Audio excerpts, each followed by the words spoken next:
क्या जवाब देते हैं कि सर मैं कहीं कमिटेड हूँ, हमारी कमिटमेंट है कि नौकरी हो जाए फिर हम शादी करेंगे। ये सबसे सेफ आंसर है। इसके बाद जनरली वो कुछ नहीं पूछते।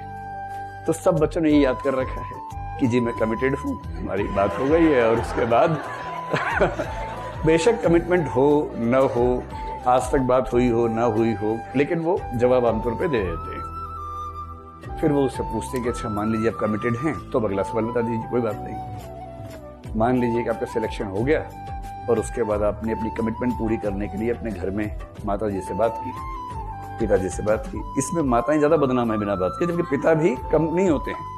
पिता माता के माध्यम से काम करवाते हैं, लेकिन भूमिका बराबर की रहती है उनकी भी।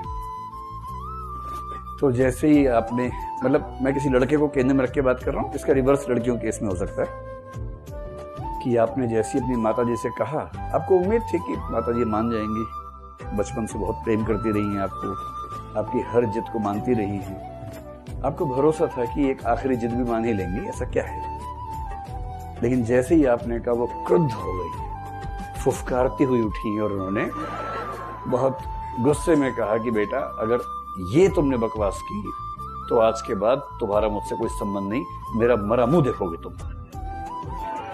ऐसा डायलॉग मार दिया है माता जी ने, और सीरियसली, ऐसा नहीं कि प्यार मोहब्बत में कहा हो, सीरियसली कहा है।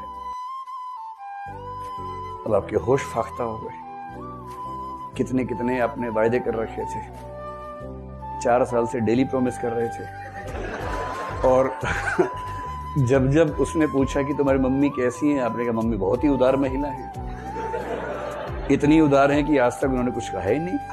वो तो पड़ोस में भी किसी का लव मैरिज जो समर्थन करती है सबका, तो इससे बच्चे ने अनुमान किया कि अपने घर में भी समर्थन करेंगे। वो भूल गया कि पड़ोस के घर में करना अलग बात होती है, अपने घर में करना अलग बात होती है। तो अब वो कह रहे हैं कि बेटा हुआ ये है कि वायदा आपने 4 साल में इतनी बार किया है कि आप गिल्ट फीलिंग से मर जाओगे अगर शादी नहीं करोगे तो। और माँ ने कह दिया कि बेटा अगर इससे शादी की तो मजाक नहीं कर रही हूं, मैं सच में मर जाऊंगी। और एक दिन वो कन्या आपके घर में आ गई है माँ से मिलने के लिए कि भाई ऐसी क्या बात हो गई, हमसे भी तो बात करो। और दोनों के बीच तू मैं ठीक से हो गई है, कहा सुनी ठीक से हो गई है। आप बीच में मूक दर्शक बन के बैठे हुए हैं, और आपके पड़ोस में आपके पापा बैठे हैं चुपचाप एकदम। अंत में नायिका ने कहा, नायिका समझ रहे हैं? हाँ, जो जिससे आपने वायदे कर रखे थे। अंत में नायिका ने कहा ऐसा है, लड़के का नाम कुछ भी सोच लीजिए, रमेश सुरेश कुछ भी कर लीजिए, ठीक है? क्या नाम रखें? सुरेश रखने हैं? लड़के का नाम पूछ रहा हूं भाई, दिमाग में ऐसा। चलो चलो चलो, ठीक है ठीक है ठीक है ठीक है, मान लीजिए कुछ भी, सुरेश नरेश महेश कुछ ही मान लीजिए, ठीक है?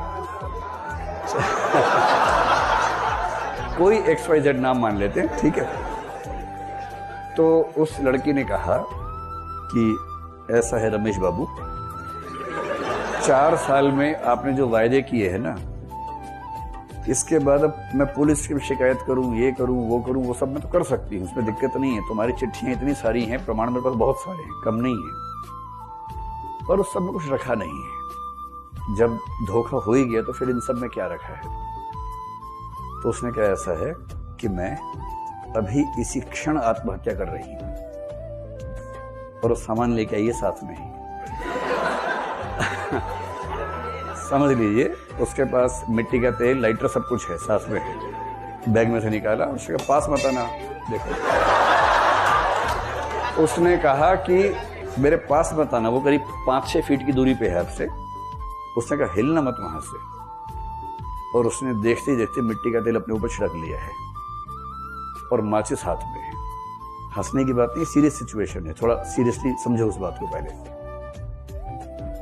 और वो ठीक उस मूड में है कि अगर उसको नहीं रोक पाए तो वो आग लगा लेगी खुद को।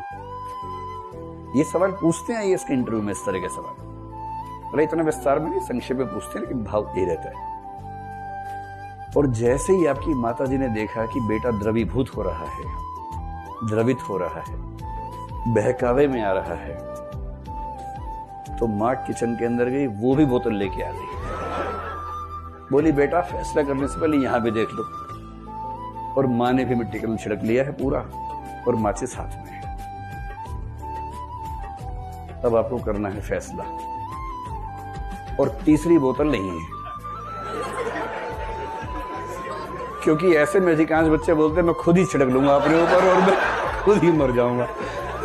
वो ऑप्शन नहीं है। 2 ही बोतलें थी, वो खत्म हो गई हैं। 2 ही माचिस थी, पहले से ऑक्यूपाइड है वो, तीसरी माचिस नहीं है।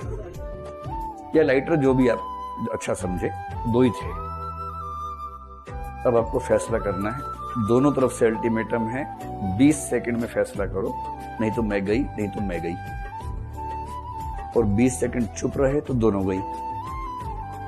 चौथा ऑप्शन नहीं है।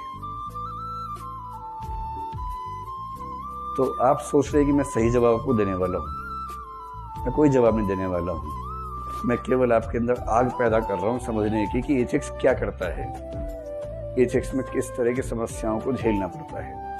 ये सब इंटरव्यू में होता है।